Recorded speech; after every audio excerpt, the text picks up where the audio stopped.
Okay everyone, we're back at part 2 of this quilt refurb. I did choose this flannel backing. I did measure the original backing. It was 80 inches by 84 inches. And this is a little short, so we're going to have to add on a piece to the other side. I might choose a piece of the original backing just to keep with this quilt. Haven't quite decided yet, or you can mix match, you can use anything. It doesn't matter, this is your quilt, it's your project. So what I'm going to do now is I have washed this. Always wash your fabric, no matter what, just wash it first. That way you're 100% it's not going to shrink whenever you get it on your quilt. Had that happen. It's very disappointing. So what I'm going to do is I'm going to iron this out and we'll be back. Okay, so I did decide to use a piece of the original backing to finish off the extra 22 inches that I needed to finish the new backing. So I've got my sewing machine here and I have put right sides together and packing hanging off of that. And I'm going to use about a 1-inch seam line. I like to give myself lots of room, and I am using a zigzag stitch. I do like using the older sewing machines. I'll show you this one here real quick. It's an old Singer. I'd guess 1960s or so. I bought it for $2 at an auction. Took it home, didn't know if it worked. Turned it on. It was already threaded, ready to roll, and it works great. So, and I feel like it has a little bit more power and ability to handle bigger, bulkier things than the newer machines do. I do have another newer Singer down there, but I'm using this one for this project, and all I'm going to do is just sew right down the seam. All right.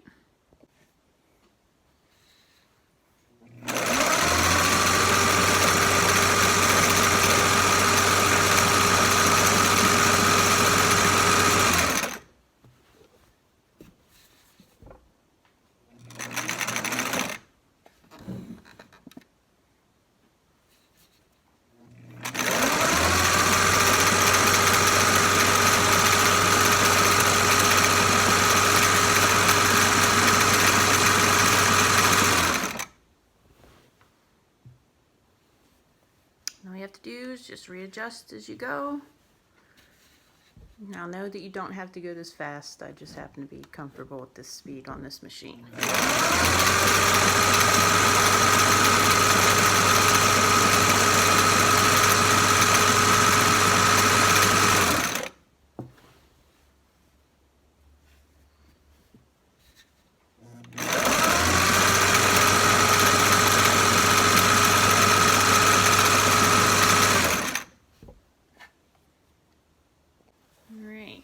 Got that sewn on, this is what it's gonna look like. I like a zigzag stitch. I think it holds better than a straight stitch, especially with old fabrics. And then if you flip it over, everything's all nice and hidden. Okay, now we just gotta get the other piece on. All right, so now that we've got the backing done, here comes the tedious part, in my opinion anyway. So last night I cut up half triangles, so half plaid, half red fleece. It's actually fleece, not velvet.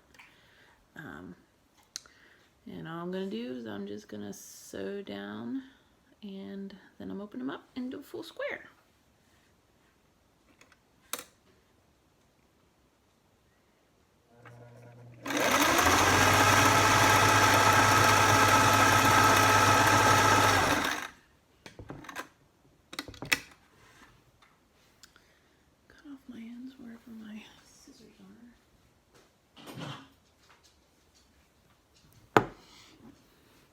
This old girl doesn't have a blade on it, I don't think, so just trim off your ends.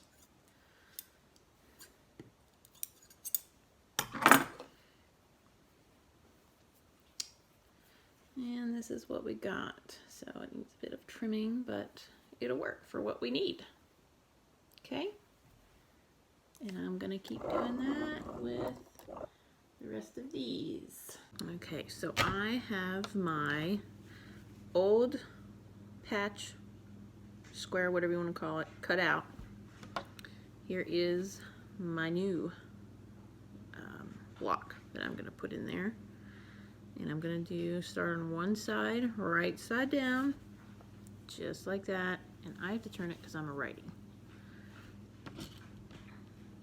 Now we're gonna take our needle and thread, and I'm going to start at this outer corner right here, okay?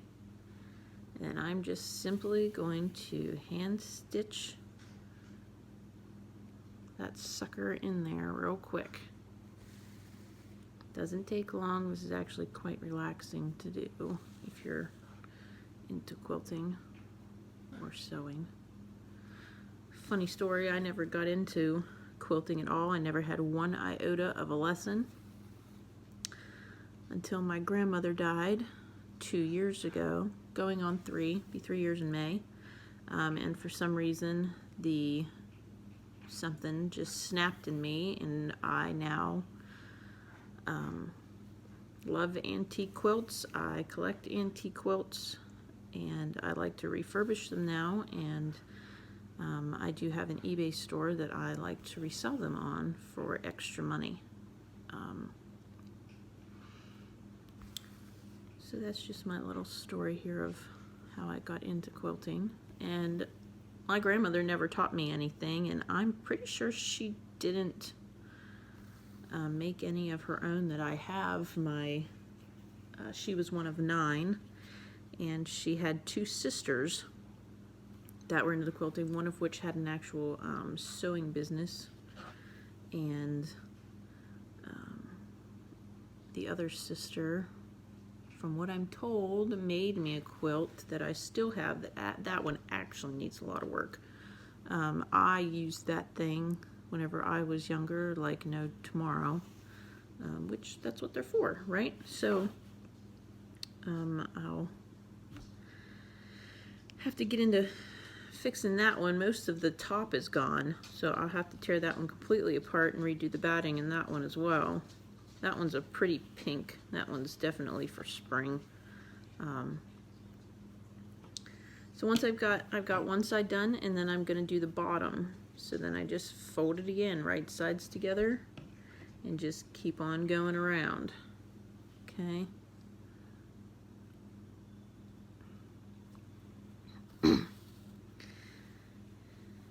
Anyway, I live in an apartment here, not close, somewhat close to the one I'm currently in. I recently just moved, and I had her sewing machine. Unfortunately, I had a fire recently, and that was ruined, which is probably the only thing in that whole apartment that I really cared about, if it got ruined or not. But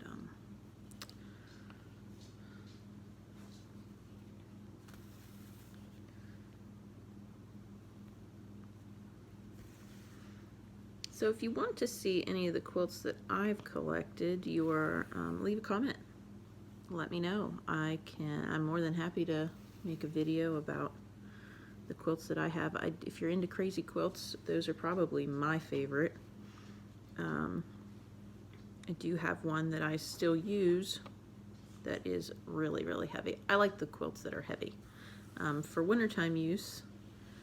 And that one actually has 1939 embroidered on it. So, and that one has a lot of feather stitching, and it's mostly wool that they made it out of. I actually found that at an auction for 10 bucks, which at the time I had no idea that it was worth much, much, much more. But I've gotten kind of attached to it, so that one stays with me for the time being anyway.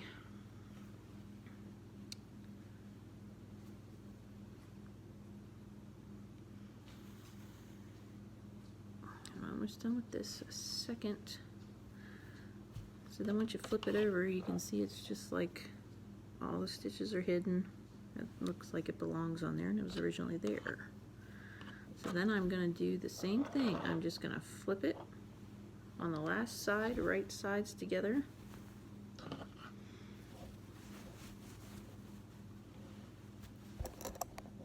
Maybe a minute here.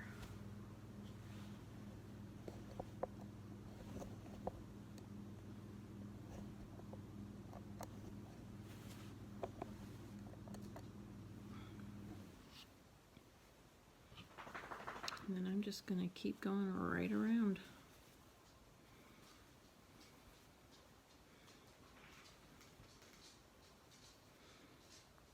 Now, I hate whenever I have to stop in the middle of a row and tie a knot and then get more thread and then keep going.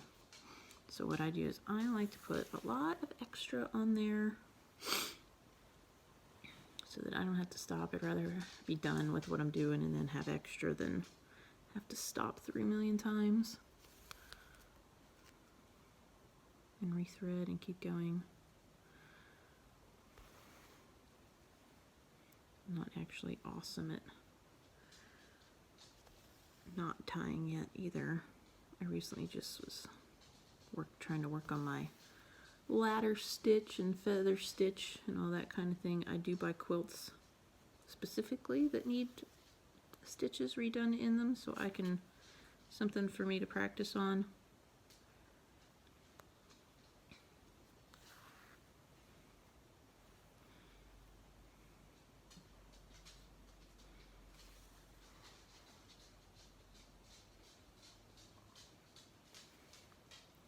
Now my other grandmother on the other side of the family, who is still living, she was always into crocheting. I do have a blanket back there that she made me one year that I can't say as I really ever use it, but she always liked to sit in front of the TV when she was watching TV and crochet. And I do a little bit of crochet. I'm not awesome at it. I can't say as I actually like to count every stitch that I do. I like to just do things instead of sitting there and having to count every stitch. So now that I've got all 3 sides on, I'm going to just do a simple knot here. I'm going to put that through this.